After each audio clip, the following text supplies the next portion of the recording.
The Adventure of the Reigate Squire by Sir Arthur Conan Doyle. It was some time before the health of my friend Mr. Sherlock Holmes recovered from the strain caused by his immense exertions in the spring of '87.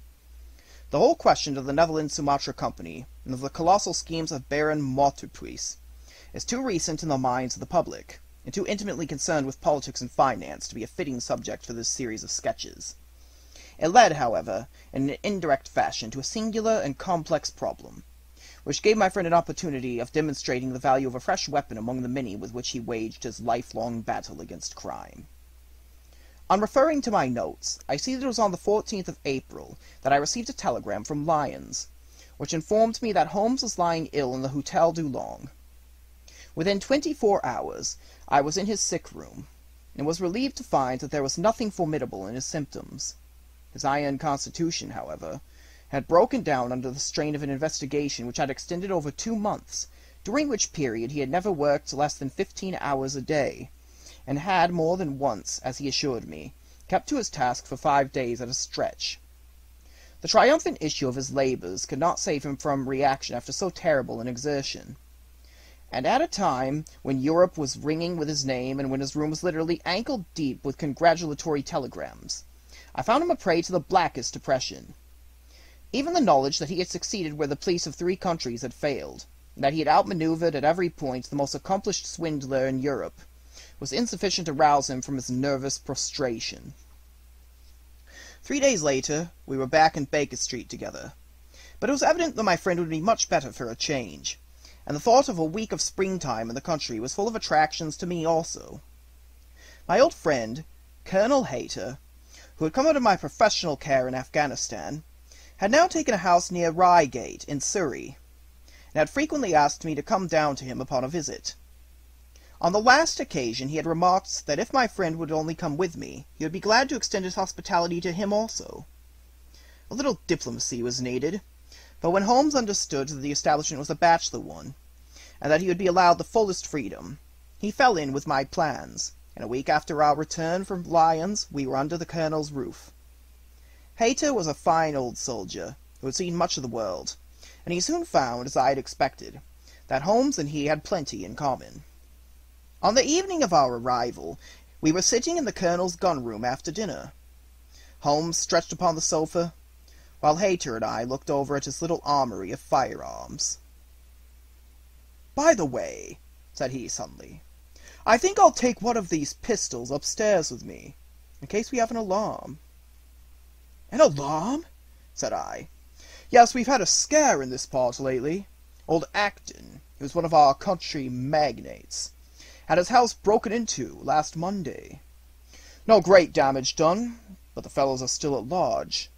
"No clue?" asked Holmes, cocking his eye at the Colonel.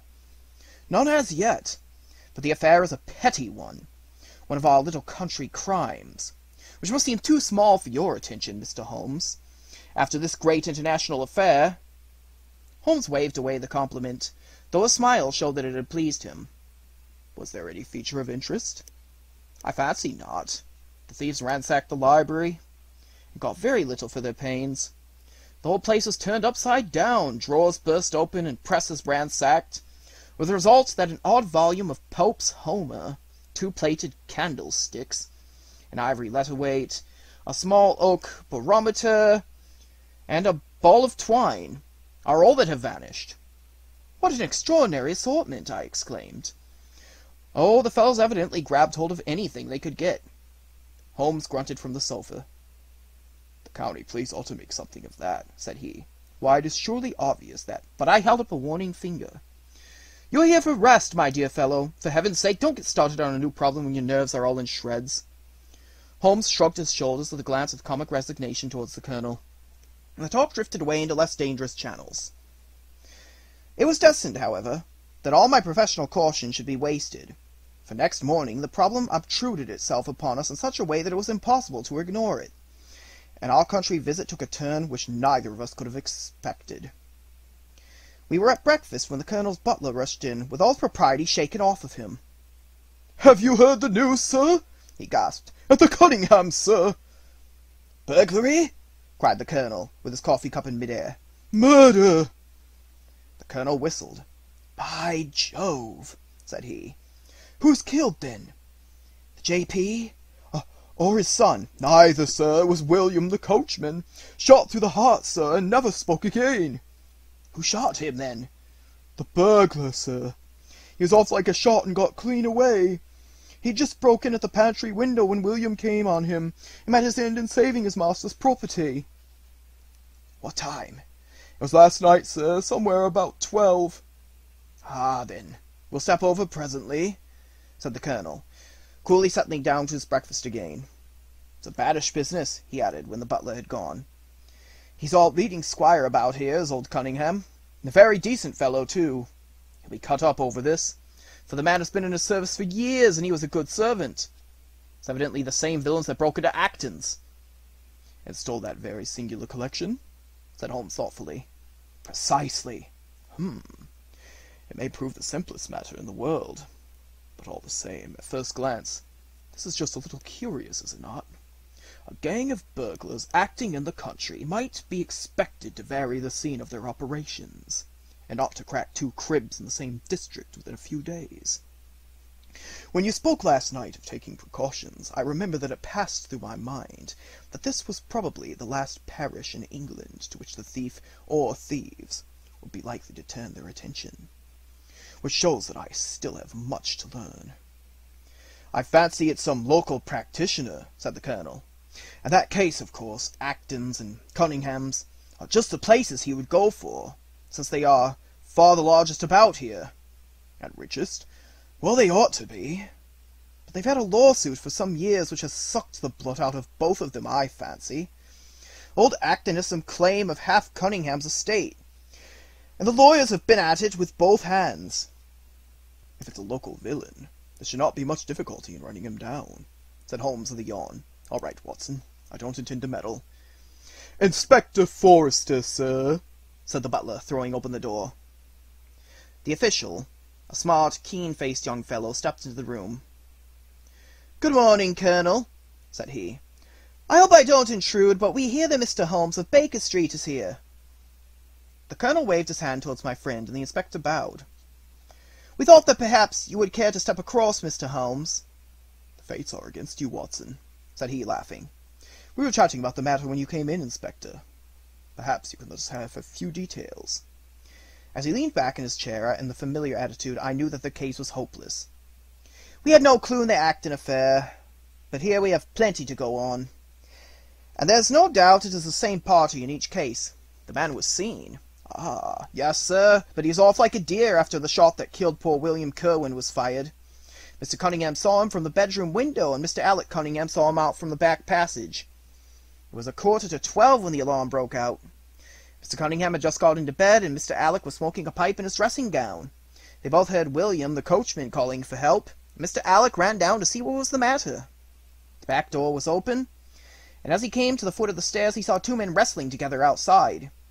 One of them fired a shot, the other dropped, and the murderer rushed across the garden and over the hedge. Mr. Cunningham, looking out his bedroom window, saw the fellow as he gained the road and lost sight of him at once. Mr. Alec stopped to see if he could help the dying man, and so the villain got clean away. Beyond the fact that he is a middle-sized man and dressed in some dark stuff, we have no personal clue. But we are making energetic inquiries, and if he is a stranger, we shall soon find him out."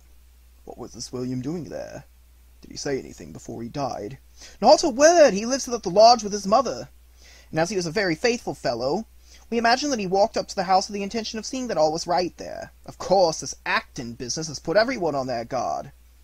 The robber must have just bust open the door. The lock has been forced when William came upon him."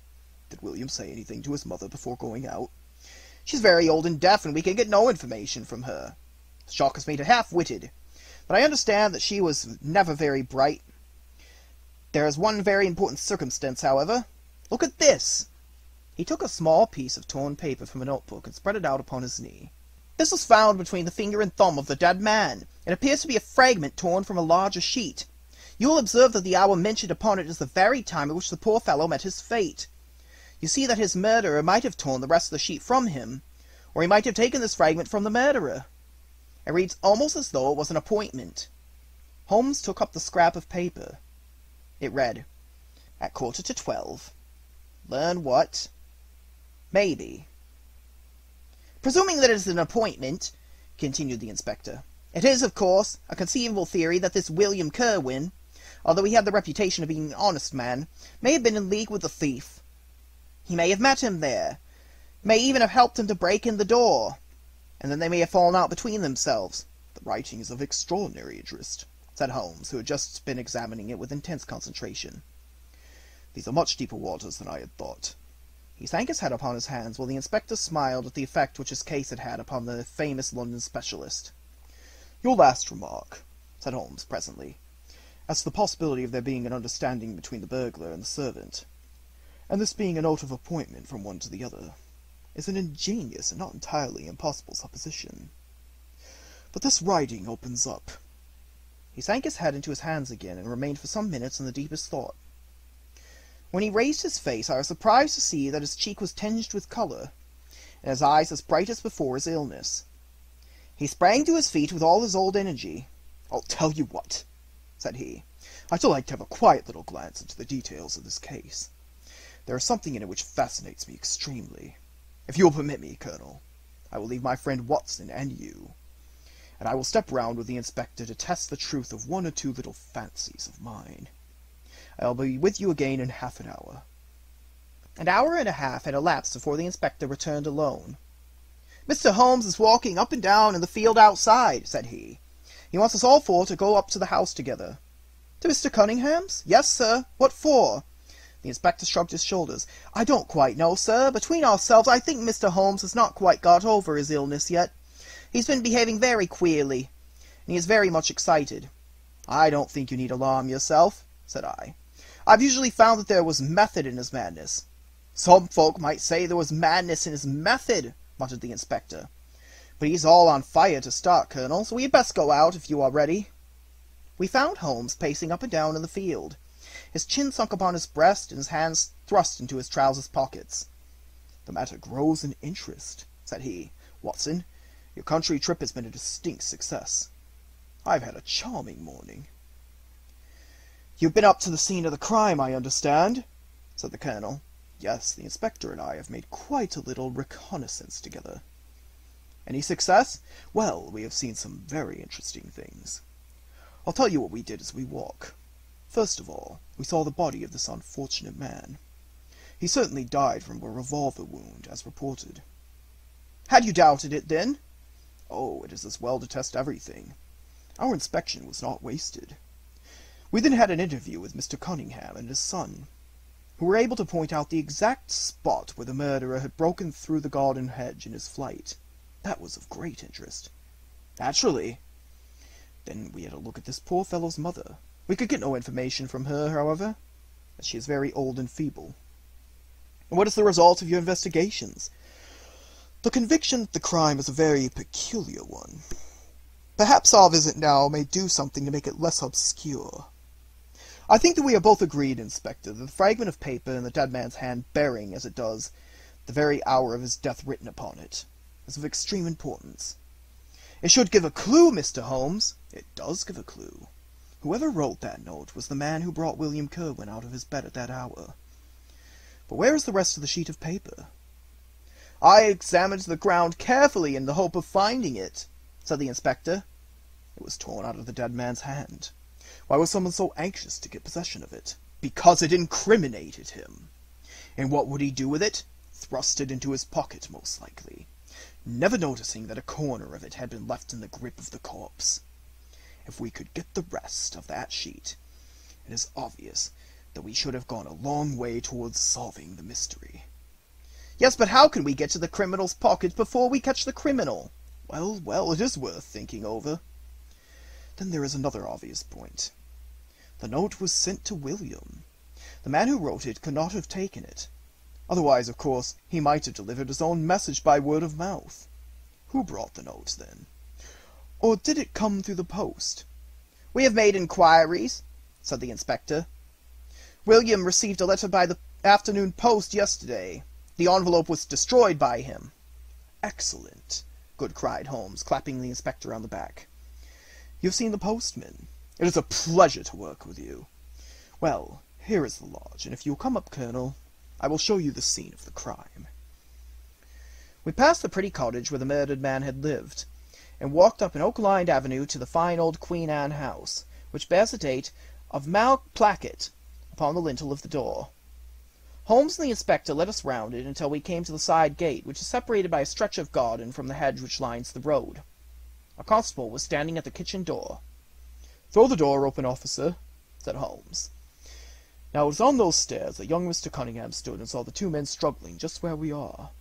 Old Mr. Cunningham was at the window, the second on the left, and he saw the fellow get away just to the left of that bush. So did the son. They are both sure of it, on account of the bush. Then Mr. Alex ran out, and knelt beside the wounded man. The ground is very hard, you see, and there are no marks to guide us. As he spoke, two men came down the garden path, from round the angle of the house. The one was an elderly man, with a strong, deep-lined, heavy-eyed face. The other, a dashing young fellow, whose bright, smiling expression and showy dress were in strange contrast to the business which had brought us there. "Still at it, then?" said he to Holmes. "I thought you Londoners were never at fault. You don't seem to be very quick, after all." "Ah, you must give us a little time," said Holmes good-humouredly. "You'll want it," said young Alec Cunningham. "Why, I don't see that we have any clue at all." "There's only one," answered the inspector. "We thought that if we could only find—" "Good heavens, Mr. Holmes, what is the matter?" My poor friend's face had suddenly assumed the most dreadful expression.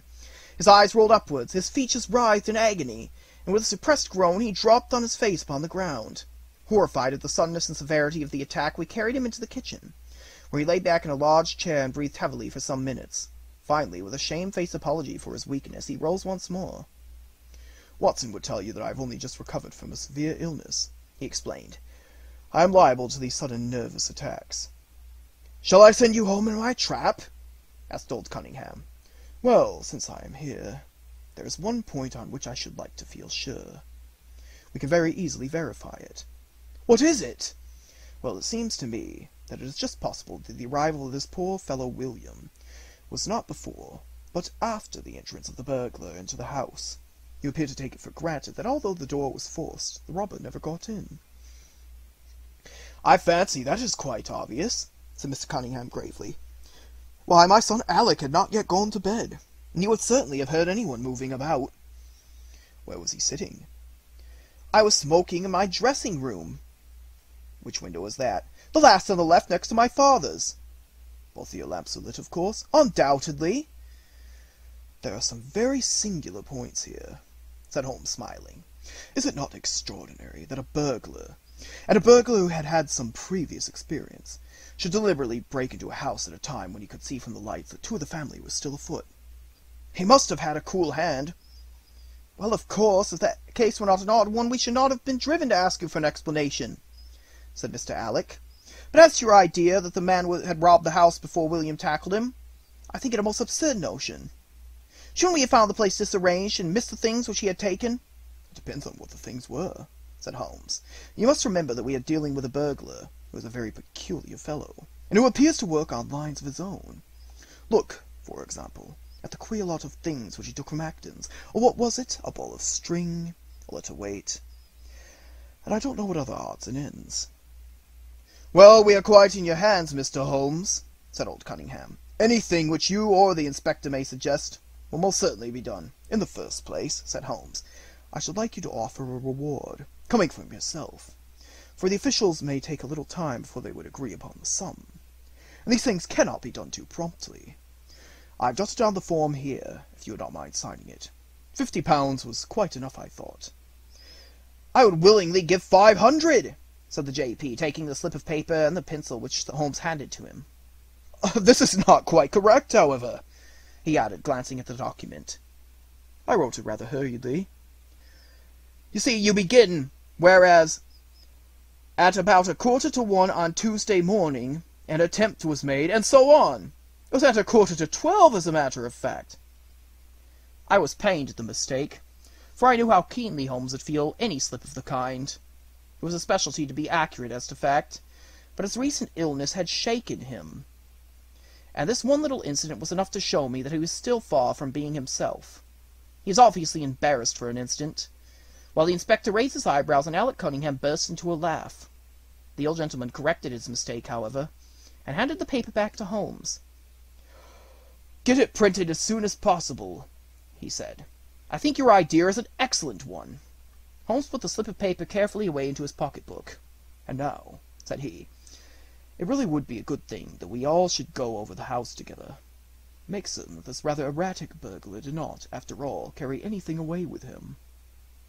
Before entering, Holmes made an examination of the door which had been forced.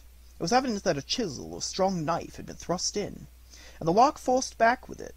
We could see the marks in the wood where it had been pushed in. "You don't use bars, then?" he asked. "We've never found it necessary." "You don't keep a dog?" "Yes, but he's chained on the other side of the house." "When do the servants go to bed?" "About 10. You understand that William was usually in bed also at that hour?" "Yes." "It is singular that on this particular night he should have been up. Now, I should be very glad if you'd have the kindness to show us over the house, Mr. Cunningham."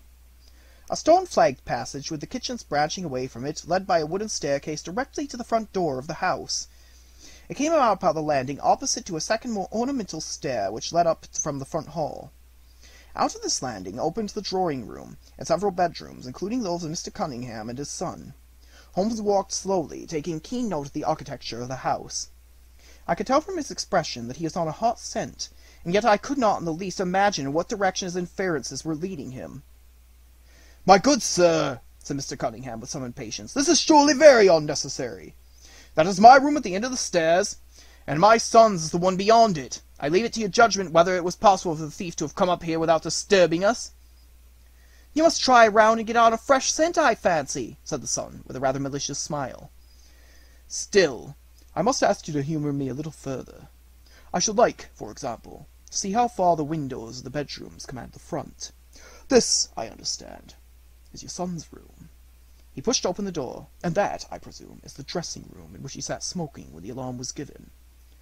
Where does the window of that look out to?" He stepped across the bedroom, pushed open the door, and glanced round the other chamber. "I hope that you are satisfied now," said Mr. Cunningham testily. "Thank you. I think I've seen all that I wished. Then if it's really necessary, we can go to my room, if it is not too much trouble."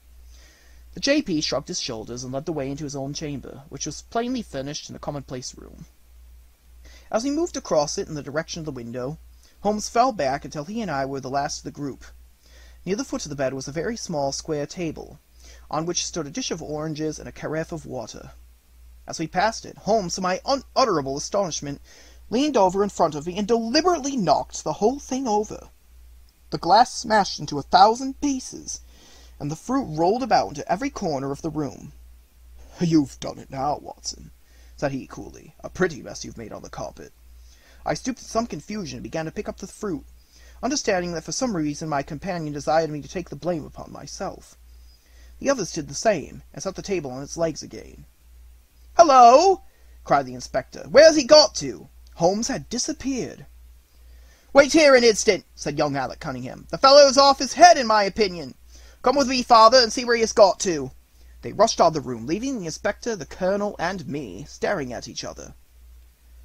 "'Pon my word, I'm inclined to agree with Mr. Alec," said the official. "It may be the effect of this illness, but it seems to me that—" His words were cut short by a sudden scream of "Help! Help!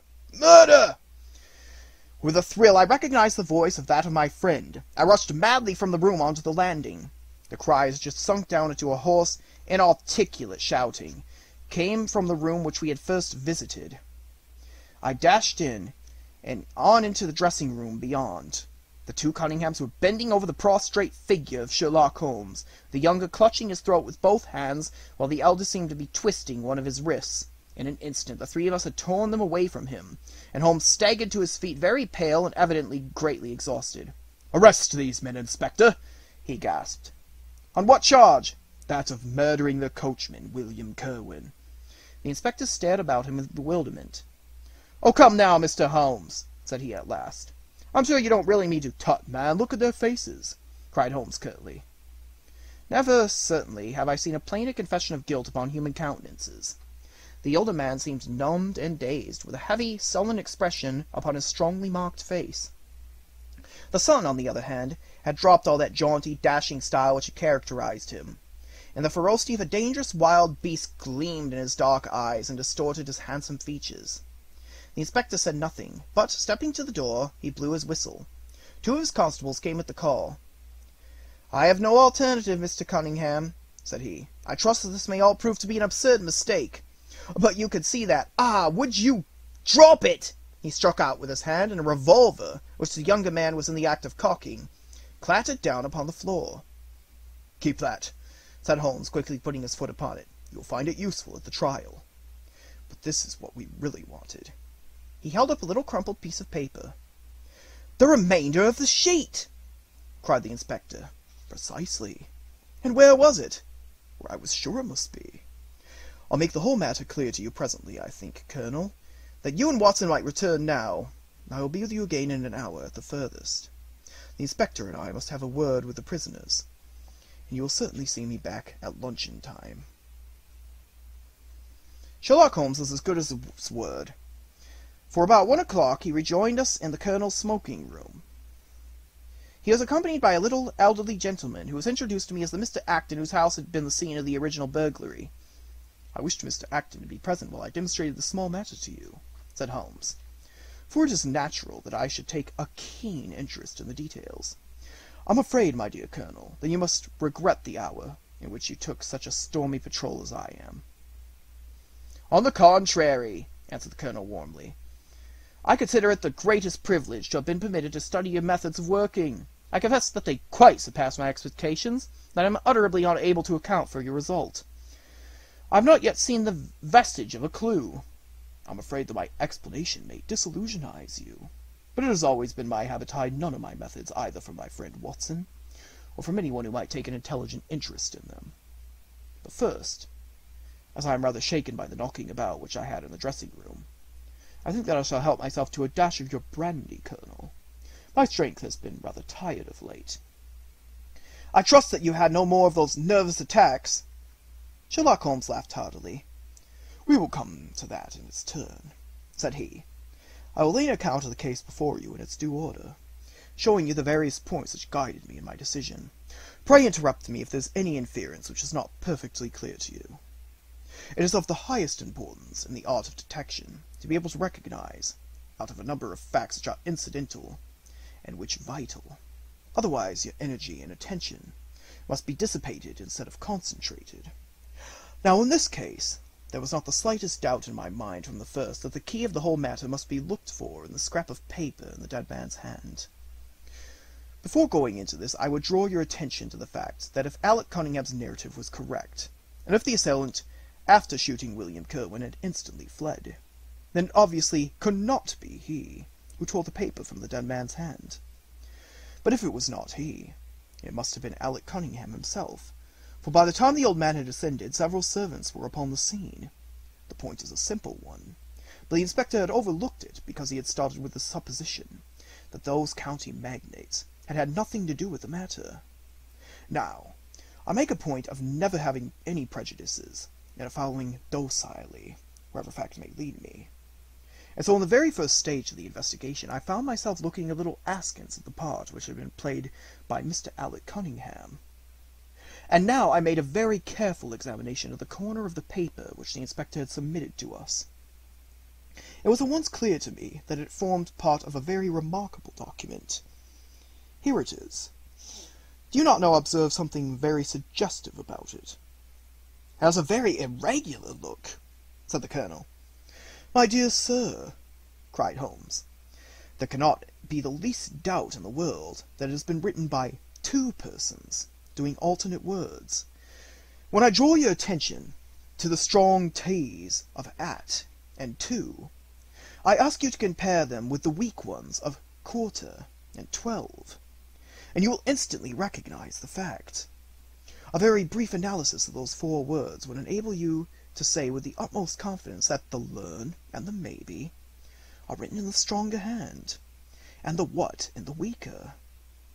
"By Jove, it's as clear as day!" cried the Colonel. "Why on earth should 2 men write a letter in such a fashion? Obviously the business is a bad one, and one of the men who distrusted the other was determined that, whatever was done, each should have an equal hand in it. Now, of the two men, it is clear that the one who wrote the at and to was the ringleader. How do you get at that? We might deduce from it, from the mere character of the one hand, as compared with the other. But we have more assured reasons than that for supposing it. If you examine this scrap with attention, you will come to the conclusion that the man with the stronger hand wrote all his words first, leaving blanks for the other to fill up. These blanks were not always sufficient, and you can see that the second man had squeezed to fit his quarter in between the at and the to, showing that the latter were already written. The man who wrote all his words first is undoubtedly the man who planned this affair. "Excellent!" cried Mr. Acton.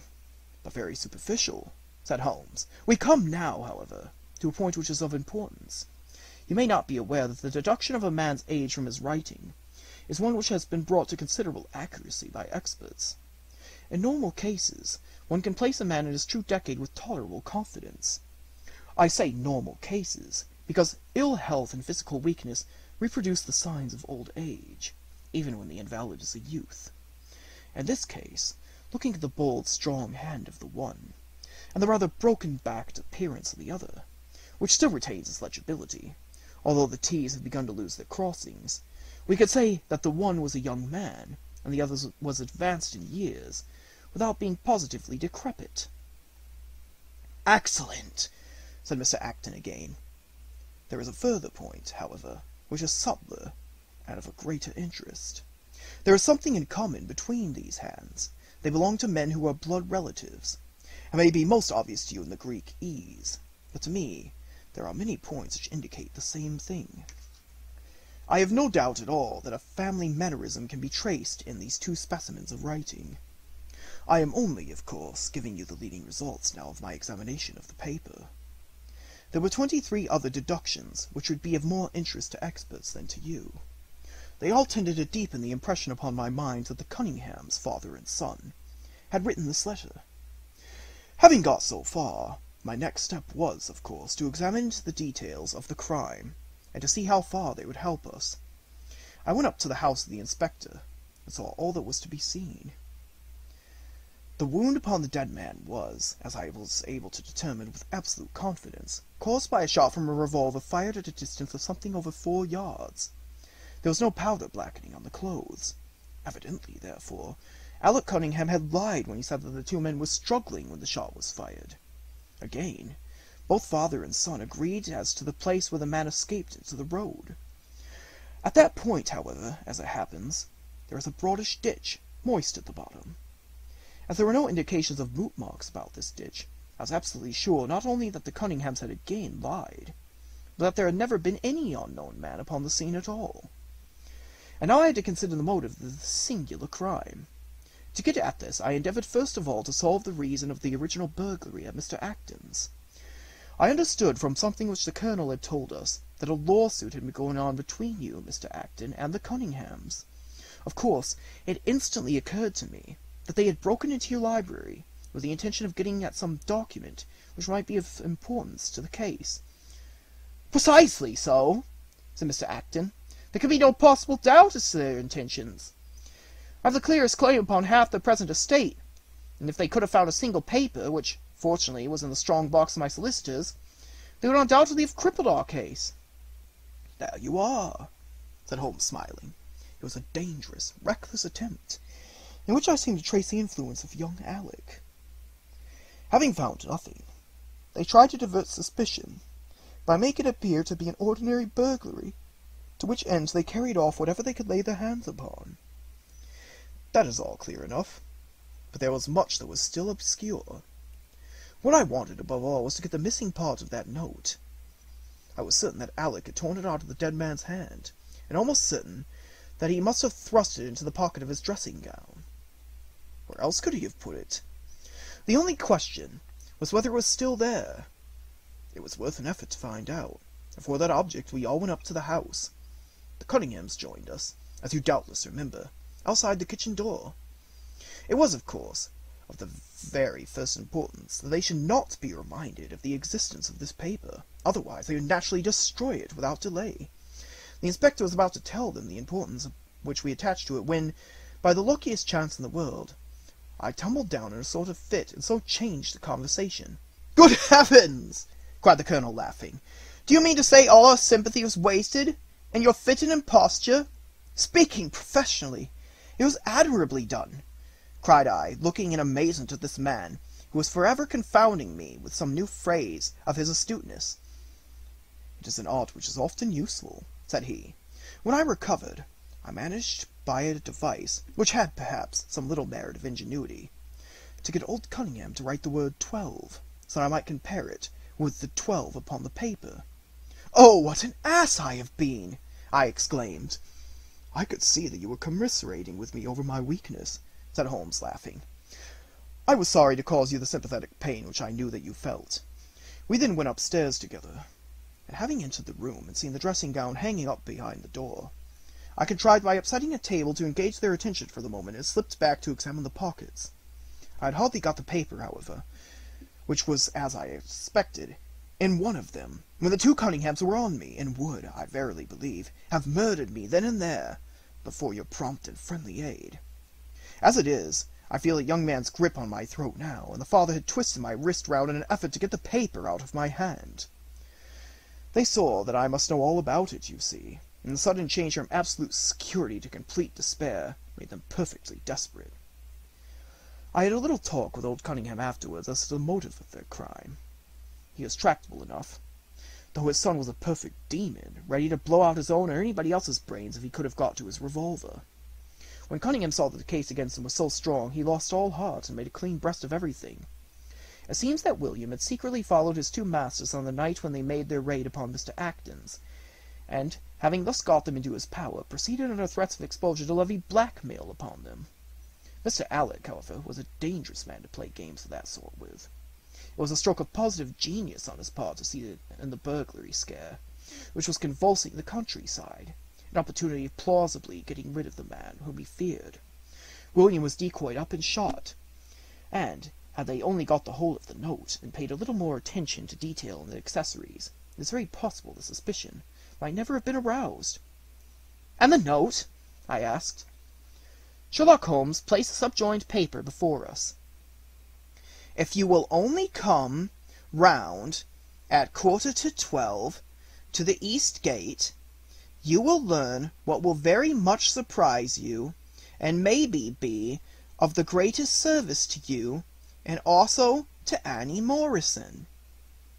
But say nothing to anyone upon the matter." "It is very much the sort of thing that I expected," said he. "Of course, we do not yet know what the relations may have been between Alec Cunningham, William Kerwin, and Annie Morrison. The result shows that the trap was skilfully baited. I am sure that you cannot fail to be delighted with the traces of heredity shown in the P's and the tails of the G's. The absence of the I dots in the old man's writing is also most characteristic. Watson, I think our quiet rest in the country has been a distinct success, and I shall certainly return, much invigorated, to Baker Street tomorrow."